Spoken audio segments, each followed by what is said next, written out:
Hello young investors, मैं शिकबुद्दी राजा फिर से आप सभी के लिए एक नई वीडियो लेकर आई हूँ और इसमें हम बात करने वाले हैं रियल एस्टेट में इन्वेस्टमेंट के बारे में। वेल दोस्तों, एक पिछली वीडियो भी मैंने बनाई थी जिसमें हमने बात करी थी कि रियल एस्टेट में हम किस किस तरीके से इन्वेस्टमेंट कर सकते हैं, और अगर आपके पास इतना पैसा नहीं है कि आप रियल एस्टेट में या प्रॉपर्टी में इन्वेस्ट कर पाएँ तो हमारे पास क्या ऑप्शंस होंगे।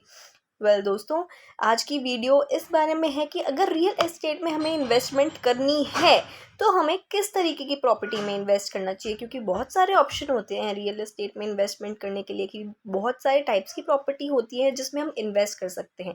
तो आपके लिए कौन सी जगह पर इन्वेस्ट करना बेस्ट रहेगा, अपनी प्रेफरेंस की मदद से आप अपनी रिक्वायरमेंट्स के हिसाब से ये चीज़ सोच सकते हैं कि आपको किस तरीके की प्रॉपर्टी में इन्वेस्ट करना है। दोस्तों, मैं आपको बता दूं कि रियल एस्टेट इन्वेस्टमेंट कोई छोटी मोटी चीज़ नहीं है।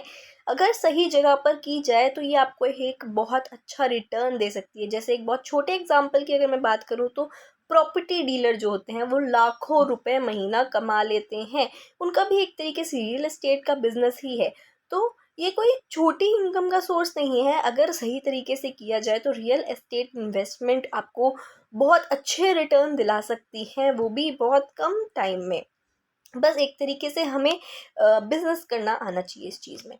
तो अब बात करते हैं कि अगर हम रियल एस्टेट में इन्वेस्टमेंट करना चाहते हैं तो हमें किस तरीके की प्रॉपर्टी में इन्वेस्ट करना चाहिए। देखो दोस्तों, अब हमारे पास दो ऑप्शन आते हैं। या तो आप प्रॉपर्टी में इन्वेस्ट इसलिए कर रहे हो क्योंकि आप उस प्रॉपर्टी में रहना चाहते हो, यानी कि आप अपने लिए घर खरीदना चाहते हो या फ्लैट खरीदना चाहते हो ताकि आप उसमें रह सको। तो उसमें तो आपके अपनी रिक्वायरमेंट की मदद से खरीदोगे कि मतलब आप सोचोगे कि सोसाइटी अच्छी होनी चाहिए, आसपास पार्क अच्छा होना चाहिए, आसपास स्कूल होना चाहिए, फॉर एग्जांपल वाटर फैसिलिटीज़ अच्छी होनी चाहिए, या फिर सो एंड सो ऐसी कुछ फैसिलिटीज़ हैं जो आपको प्रोवाइड वहाँ पर की जाए। तो वहाँ पे आपकी रिक्वायरमेंट्स जो होंगी वो ये होंगी। लेकिन अब अगर बात करें एज एन इन्वेस्टमेंट, अगर आप देख रहे हो प्रॉपर्टी को, तो आपको कहाँ पर इन्वेस्ट करना चाहिए। तो हमारे पास अलग अलग तरीके की प्रॉपर्टीज़ आती हैं। जैसे आप बात करें कमर्शियल प्रॉपर्टी हमारे पास आती है, एग्रीकल्चर लैंड आता है, फ्लैट आते हैं, प्लॉट आते हैं। तो आप सोचोगे कि हम अगर इन्वेस्ट करें तो हम किस तरीके की प्रॉपर्टी में इन्वेस्ट करें। तो दोस्तों, अब सबसे पहले हम शुरू करते हैं कमर्शियल प्रॉपर्टी के साथ। तो अगर आपको नहीं पता तो मैं बता दूं, कमर्शियल प्रॉपर्टी वो प्रॉपर्टीज़ होती हैं जो आप रहने के लिए नहीं बल्कि उसको एज एन कमर्शियल यूसेज देख रहे हैं। कि जैसे कि आपने प्रॉपर्टी खरीदी, मान लीजिए आपने किसी मॉल में एक शोरूम खरीदा है और फिर आप उस शोरूम को रेंट पे चढ़ा देते हैं, और फिर जो भी बंदा उस शोरूम को रेंट पे लेता है वो आपको मंथली रेंट देगा। या फिर मान लीजिए कि आपने किसी मार्केट के एरिया में थोड़ी लैंड खरीदी है या कोई शॉप खरीदी है, फिर उसको आप रेंट पे चढ़ा रहे हैं। फिर आपको रेंट मिल रहा है, जो भी बंदा आपकी प्रॉपर्टी को रेंट पर लेता है। तो इससे क्या होगा कि आपको पता है कि आपका एक फिक्स्ड रेंट आएगा, आपको मंथली आपका रेंट मिलेगा, और ये आपकी जो इनकम होगी वो गारंटेड होगी। आपको लैंड तो मिल ही गया, साथ ही साथ आपको रेंट भी मिल रहा है। तो इस तरीके से आप पैसा कमा सकते हैं कमर्शियल प्रॉपर्टी के थ्रू।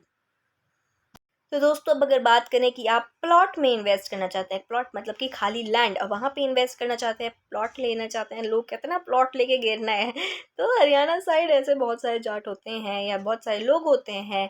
मतलब आई एम सेइंग कि जो वहाँ की कम्युनिटी है वो प्लॉट में इन्वेस्ट करने में ज़्यादा इंटरेस्टेड रहती है, या फिर एग्रीकल्चरल लैंड में इन्वेस्ट करने में ज़्यादा इंटरेस्टेड रहती है। मैं आपको बता दूँ, तो प्लॉट होता है खाली लैंड। तो अगर आप उसमें इन्वेस्ट करना चाहते हैं तो आपके पास आगे दो ऑप्शन आते हैं कि या तो आप किसी प्रॉपर्टी डीलर की मदद से आप लैंड देख रहे हैं और फिर वहाँ पे उसको खरीद रहे हैं, या फिर आप सीधा गवर्नमेंट ऑर्गेनाइजेशन से जाकर उनसे लैंड परचेज कर लेते हैं। दोस्तों, इसमें अगर आप इन्वेस्ट करना चाहते हैं तो एक बहुत बेस्ट ऑप्शन होता है कि आप बैंक से अपने प्लॉट को या अपने लैंड को फाइनेंस करा लें, क्योंकि उसकी मदद से क्या होगा कि बैंक जो है जाके पूरी पड़ताल करेगा, पूरे चेकिंग करेगा कि वो जो है गवर्नमेंट ऑथराइज्ड है या नहीं है, या फिर जो भी इम्पोर्टेंट रिसर्च किसी को करनी चाहिए कोई लैंड खरीदने से पहले, वो आपकी जगह बैंक करेगा। तो आपका बहुत टाइम सेव होगा अगर आप प्लॉट में इन्वेस्ट करना चाहते हैं। दोस्तों, अब नेक्स्ट आता है हमारे पास एग्रीकल्चर लैंड। एग्रीकल्चर लैंड में अगर आप इन्वेस्ट करना चाहते हैं तो मैं बता दूं कि आप सोचेंगे कि एग्रीकल्चर लैंड में इन्वेस्ट करके क्या फ़ायदा है, हम खेती वगैरह थोड़ी करते हैं या ऐसा कुछ। तो मैं आपको बता दूं, ऐसा आपको करने की कोई ज़रूरत नहीं है। इसके बहुत सारे फ़ायदे हो सकते हैं। आप एग्रीकल्चर लैंड लें, यानी कि आप खेत में उसका पार्ट खरीदें, आप खेत खरीदें। तो वहाँ पे क्या होगा, आपको जाकर खेती करने की ऑब्वियसली कोई ज़रूरत नहीं है, वो आप रेंट पे चढ़ा सकते हैं। यानी कि वहाँ पे किसान खेती करेगा और साथ में आपको क्या होगा, आपको रेंट मिलेगा। और हो सकता है कि आपको सब्जियाँ वगैरह भी जो है मंथली आपके पास आए सीज़न वाइज़। तो इससे क्या होगा कि आपके पास लैंड भी हो गई, यानी कि आपका खेत या आपका बाग भी आपने खरीद लिया, और साथ ही में आपके पास और भी फैसिलिटीज़, जैसे कि रेंट तो आ ही रहा है, साथ में आपका खाना पीना जो है, सब्जियां वगैरह भी, ये सब आपको मिल रही है। और इसका एक और हिडन फीचर होता है कि कल को अगर आप जैसे आप खेत खरीद रहे हैं और कल को अगर वहाँ पर डेवलपमेंट होती है तो उस एरिया के प्राइस जो है वो बढ़ जाएंगे, यानी कि उस जगह के कीमत बढ़ जाएगी। और अगर आप उसको कल को सेल करते हैं तो आपको अच्छा खासा प्रॉफिट हो जाएगा। जैसे कि अगर वहाँ पे मेट्रो बन जाए या फिर वहाँ पर बिल्डिंग्स बन जाए बड़ी बड़ी, तो उससे आपको अच्छा खासा बेनिफिट हो सकता है। नेक्स्ट ऑप्शन हमारे पास आता है इंडस्ट्रियल एरिया में। अगर आप लैंड खरीदते हैं तो मैं आपको बता दूं कि इंडस्ट्रियल एरिया में चाहे आप उसको रेंट पे चढ़ाने के लिए खरीद रहे हैं या फिर आप अपनी खुद की बिजनेस या अपना खुद का इंडस्ट्री वहाँ पर ओपन कर रहे हैं, तो कुछ प्रोज एंड कॉन्स, यानी कि कुछ रूल्स एंड रेगुलेशन होती है जो आपको अच्छे से पता होनी चाहिए before you by land in commercial area या फिर इंडस्ट्रियल एरिया। तो वो आपको अच्छे से पता होनी चाहिए। पूरी सर्च के बाद ही आप जो है इंडस्ट्रियल लैंड खरीद सकते हैं। दोस्तों, अब बात करते हैं फ्लैट की। अगर आप फ्लैट में इन्वेस्टमेंट करते हैं या फिर फ्लैट खरीदते हैं तो इसके भी आगे बहुत सारे फ़ायदे जो हैं वो आपके लिए खुल जाते हैं। जैसे कि अगर आप फ्लैट खरीदते हैं तो आपके पास खुद की एक प्रॉपर्टी ऐड हो गई जहाँ पे आप जाकर रह सकते हैं, यानी कि आप अपने घर के अलावा भी आपके पास एक जगह होगी जहाँ पे आपके लिए जो आपके लिए अवेलेबल होगी आपके खुद के लिए।